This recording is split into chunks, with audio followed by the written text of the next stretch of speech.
Hello guys, welcome back. ഫോട്ടോസിനകത്ത് sunrise effect അല്ലെങ്കിൽ sunlight effect എങ്ങനെ ക്രിയേറ്റ് ചെയ്യാന്ന് പറഞ്ഞിട്ട് ഒരു കമന്റ് ചോദിച്ചിട്ടുണ്ട്. സോ അതെങ്ങനെ ക്രിയേറ്റ് ചെയ്യാന്നുള്ളതാണ് ഇന്നത്തെ ട്യൂട്ടോറിയൽ. അപ്പോൾ ഇതിന് വേണ്ടി നമ്മൾ യൂസ് ചെയ്യുന്ന ലെൻസ് ഡിസ്റ്റോർഷൻ എന്നുള്ള ഒരു ആപ്ലിക്കേഷൻ ആണ്. അപ്പോൾ ഇതിന് ലിങ്ക് ആൻഡ് സിംബോൾസ് കൊടുത്തിട്ടുണ്ട്.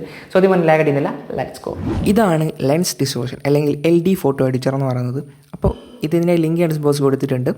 അപ്പോൾ അത് തന്നെ നിങ്ങൾ ചൂസ് ഇമേജ് ക്ലിക്ക് ചെയ്തിട്ട് നിങ്ങൾ ഫോട്ടോ ആഡ് ചെയ്യുക. ഞാനിവിടെ ഈ ഒരു ഫോട്ടോ ആണ് ആഡ് ചെയ്തിട്ടുള്ളത്. ആൻഡ് ഇതാണ് ഇതിൻ്റെ ഒരു ഇൻ്റർഫേസ് എന്ന് പറയുന്നത്. ആദ്യം തന്നെ കളറുണ്ട്, അതായത് ഫിൽറ്റർ ഉണ്ട്, ടെക്സ്റ്റ് ആഡ് ചെയ്യാം, പിന്നെ ലൈറ്റ് ഹിറ്റ്സ്, അതായത് നമ്മൾ കമൻറ്റ് സെക്ഷൻ പറഞ്ഞ ആ ഒരു എഫക്റ്റ് ഉണ്ടല്ലോ, സൺറൈസ് എഫക്റ്റ്, പിന്നെ ലൈറ്റ് വോളിയം എന്ന് പറഞ്ഞ എഫക്റ്റ് ഉണ്ട്, ഓവർലേസുകളുണ്ട്, പിന്നെ നാച്ചർ, അതായത് നമ്മൾ ഫോഗ്, മഞ്ഞ്, മഴ, അങ്ങനത്തെ നേച്ചർ എഫക്ട്സുകളും കൊടുത്തിട്ടുണ്ട്. ആദ്യം തന്നെ ഈ ഒരു എഡിറ്റിംഗ് ആപ്പ് എന്ന് പറയുന്നത് ഒരു ലെയർ ബേസ്ഡ് എഡിറ്റിംഗ് ആണ്. അപ്പോൾ ആദ്യം തന്നെ ഞാൻ ഇതിനകത്ത് ഏതെങ്കിലും ഒരു ഫിൽറ്റർ ആഡ് ചെയ്ത് കഴിഞ്ഞാൽ അതൊരു ലെയർ ആയിട്ട് ഇവിടെ കിടക്കും. സോ നിങ്ങൾ ഇതിനകത്ത് എന്തെങ്കിലും ഒരു എഡിറ്റിംഗ് ചെയ്യാൻ ഉദ്ദേശിക്കുന്നതാണെങ്കിൽ ആദ്യം ഇപ്പോൾ ഞാനിപ്പോൾ ഫിൽറ്ററാണ് ആഡ് ചെയ്തിട്ടുള്ളതെങ്കിൽ ഇപ്പോൾ ഇതിനകത്ത് ഞാനൊരു ഫിൽറ്റർ, ഇപ്പോൾ എനിക്ക് ഈ ഒരു ഫിൽറ്ററാണ് ഇഷ്ടപ്പെട്ടത്. എന്നിട്ട് അടുത്ത് ഞാനിപ്പോൾ ടെക്സ്റ്റ് ആഡ് ചെയ്യണമെന്നുണ്ടെങ്കിൽ +ഒക്കെ ഞെക്കിയിട്ട് വേണം ടെക്സ്റ്റ് ആഡ് ചെയ്യേണ്ടത്.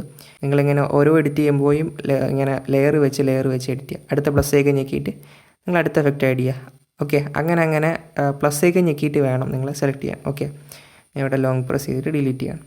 അപ്പോൾ ഞാനിവിടെ ആദ്യം ഒരു ഫിൽറ്റർ ആഡ് ചെയ്യണം. ഞാനത് പറഞ്ഞ പോലെ വെൻറ്റ്യൂർ ടീലിലെ അവസാനത്തെ ഈ ഒരു ഫിൽറ്ററാണ് ഞാൻ ആഡ് ചെയ്തിട്ടുള്ളത്. ഒരു ഗ്രീനിഷ് ലുക്കാണ് എനിക്കിഷ്ടം. ടെമ്പറേച്ചറിനകത്ത് ഞാനിവിടെ ചെറുതായിട്ടൊരു ബ്ലൂയിഷ് രീതിയിൽ കൊടുത്തു. അതുപോലെ ടിൻറ്റ് ചെറുതായിട്ട് കൂട്ടിക്കൊടുക്കുകയും ചെയ്തു. ഇതാണ് ബിഫോർ, ഇതാണ് ആഫ്റ്റർ. അതായത് നിങ്ങളിഷ്ടമാണ് നിങ്ങൾ ഫിൽറ്റർ ആഡ് യൂസ് ചെയ്യണമെന്ന്. ഇതിനകത്ത് ഒരുപാട് ഷാർപ്പൺ പോലത്തെ സാധാരണ അഡ്ജസ്റ്റ്മെൻറ്റ്സ് കാര്യങ്ങളൊക്കെ കൊടുത്തിട്ടുണ്ട്. അടുത്തത് ഞാൻ +ഒക്കെ ഞെക്കിയിട്ട് എനിക്ക് വേണമെങ്കിൽ ഇവിടെ ടെക്സ്റ്റ് ആഡ് ചെയ്യാം. ഇവിടെ ടെക്സ്റ്റ് ആഡ് ചെയ്യുന്നില്ല ഈ ഫോട്ടോയിനകത്ത്.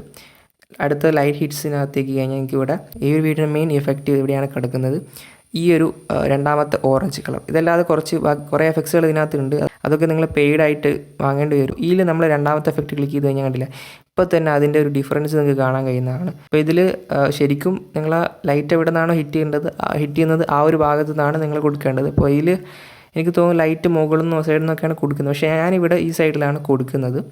നിങ്ങൾക്ക് വേണ്ട രീതിയിൽ ഇങ്ങനെ സെറ്റ് ചെയ്യുക. എന്നിട്ട് ബ്രൈറ്റ്നസ് വേണമെങ്കിൽ ബ്രൈറ്റ്നസ് ചെയ്യേണ്ട രീതിയിൽ കൊടുക്കാം. അതൊന്നും ഞാൻ ചെയ്യുന്നില്ല, ഞാൻ ജസ്റ്റ് ഈ ഒരു ലെവൽ കൊടുക്കുകയാണ്. ഈ ഒരു ടോൺ എന്ന് പറയുന്നത് ഒരു teal and orange colour grading ടോണും കൂടിയായി വന്നിട്ടുണ്ട്. കാരണം ഇവിടെ ഒരു ടീൽ കളറാണുള്ളത്, ഇവിടെ ഒരു ഓറഞ്ച് കളറുമാണുള്ളത്. ഓക്കെ, ഇതിനകത്ത് ഞാൻ അധികം ചെയ്യുന്നൊന്നുമില്ല. ഇനി നിങ്ങൾക്ക് വേണമെങ്കിൽ +ഒക്കെ കഴിഞ്ഞാൽ ഇതിനകത്ത് ഒരുപാട് ലൈറ്റ് വോളിയം ഓവർലേസ് ഒക്കെ ഉണ്ട്. ഇനി ഞാൻ അടുത്തൊരു ഫോട്ടോ എഡിറ്റ് ചെയ്തിട്ട് അതെന്തൊക്കെയാണ് പറഞ്ഞുതരാം. പിന്നെ ഇത് സേവ് ചെയ്യുന്ന സമയത്ത് നിങ്ങൾക്ക് JPEG ആയിട്ട് സേവ് ചെയ്യാം, PNG ആയിട്ട് സേവ് ചെയ്യണമെങ്കിൽ സബ്സ്ക്രിപ്ഷൻ കൊടുക്കേണ്ടി വരും. ഓക്കെ, എക്സ്പോർട്ട് ഇമേജ് ക്ലിക്ക് ചെയ്യാം. ഓക്കെ, ഇതാണ് അടുത്ത ഫോട്ടോ. ഇത് ഞാൻ പിക്സൽസ് എന്നുള്ള വെബ്സൈറ്റിൽ നിന്ന് ഈ കാണുന്ന ആളെ എടുത്ത ഫോട്ടോ ആണ് ഞാൻ ഡൗൺലോഡ് ചെയ്തിട്ടുള്ളത്. അപ്പോൾ ഇതിൽ ഞാൻ ആദ്യം തന്നെ ലൈറ്റ് വോളിയത്തിനകത്ത് പോയിട്ട് ഈ ഒരു എഫക്റ്റ്, അതായത് സൺറൈസ് എഫക്റ്റ് എന്ന് പറയും, ഒരു ഫോഗൊക്കെ പിടിച്ച് ലൈറ്റ് വരുന്നൊരു ടൈപ്പ് എഫക്റ്റാണിത്. സോ ഇത് നിങ്ങൾക്ക് ഈ ഒരു ഒറ്റ എഫക്റ്റ് മാത്രം ഇതിനകത്ത് ഫ്രീ ആയിട്ട് കിട്ടും, ബാക്കിയൊക്കെ പെയ്ഡാണ്. അപ്പോൾ ഇതിലും ഞാൻ നേരത്തെ പറഞ്ഞ ബ്രൈറ്റ്നസ് നിങ്ങൾക്ക് വേണ്ട രീതിയിൽ അഡ്ജസ്റ്റ് ചെയ്യാം. ഇതിൽ എൻ്റെ ഒരു അഭിപ്രായം ടെമ്പറേച്ചർ ഇത്തിരി കുറച്ചിട്ട് ടിൻറ്റു ഇത്തിരി കുറച്ചിട്ട് ഒരു നാച്ചുറൽ ലുക്ക് നിങ്ങൾക്ക് കിട്ടുന്നതാണ്. ഓക്കെ, നിങ്ങൾക്കിത് ഇവിടെ നിങ്ങളെ ഡിസ്പ്ലേനകത്ത് തന്നെ ക്ലിക്ക് ചെയ്തിട്ട് എവിടെയാണോ നിങ്ങൾക്ക് ആ ഒരു എഫക്റ്റ് കൊണ്ടുവരേണ്ടത് അവിടെ ഇങ്ങനെ സെറ്റ് ചെയ്യാം. അതുപോലെ ത്രെഷ് ക്ലിക്ക് ചെയ്ത് കഴിഞ്ഞാൽ എത്രത്തോളം അതിൻ്റെ എഫക്റ്റ് വേണമെന്ന് സെലക്ട് ചെയ്യാം. ലെങ്ത്ത് ക്ലിക്ക് ചെയ്തിട്ട് എത്ര ദൂരത്തോളം വേണം എന്നുള്ളത് സെലക്ട് ചെയ്യാം. കോൺട്രാസ്റ്റ് ക്ലിക്ക് ചെയ്തിട്ട് കുറച്ചും കൂടി ആ ലൈറ്റ് ഫ്ലാറ്റ് ലുക്ക് നിന്ന് കുറച്ചും കൂടി ഒരു ഡാർക്ക് ആകുന്ന രീതിയിൽ കിട്ടുന്നതാണ്. ഇതിനകത്ത് ഞാൻ +ഒക്കെ ക്ലിക്ക് ചെയ്തൊരു ഫിൽറ്ററും കൂടി ആഡ് ചെയ്ത് നോക്കാം.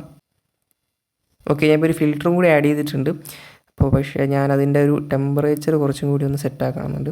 നിങ്ങൾക്ക് വേണമെങ്കിൽ അവസാനമായിട്ട് കളർ ഓപ്ഷൻ ഉണ്ട്. കളർ ഓപ്ഷൻ ഉപയോഗിച്ചിട്ട് നിങ്ങൾക്ക് വേണ്ട കളറിൽ സെറ്റ് ചെയ്തിട്ട് സാച്ചുറേഷൻ വേണ്ട രീതിയിൽ കൊടുത്തിട്ട് ഞാനിത് ഇതിൻ്റെ ഡയറക്ഷൻ ചെറുതായിട്ട് മാറ്റുകയാണ്. And here is the before and ഇതാണ് ആഫ്റ്റർ. ഷെയർ ക്ലിക്ക് ചെയ്യുക, എക്സ്പോർട്ട് ചെയ്യുക. അപ്പോൾ ഇങ്ങനെയാണ് ഈ വീഡിയോ ചെയ്യുന്നത്. അപ്പോൾ ഇതുപോലെ ട്രെൻഡിങ് ആയിട്ടുള്ള ഫോട്ടോ എഡിറ്റിംഗ്, വീഡിയോ എഡിറ്റിംഗ് പറ്റിയുള്ള വീഡിയോസൊക്കെ നിങ്ങൾക്ക് കിട്ടിയിട്ടുണ്ടെങ്കിൽ ഈ കാണുന്ന Instagram പേജിൽ ഷെയർ ചെയ്യാവുന്നതാണ്. അപ്പോൾ എന്തായാലും ഇന്നത്തെ വിളിച്ചപ്പോൾ ലൈക്ക്, ഷെയർ, സബ്സ്ക്രൈബ് ചെയ്ത് അടുത്ത വീഡിയോ കാണാം. Thanks for watching.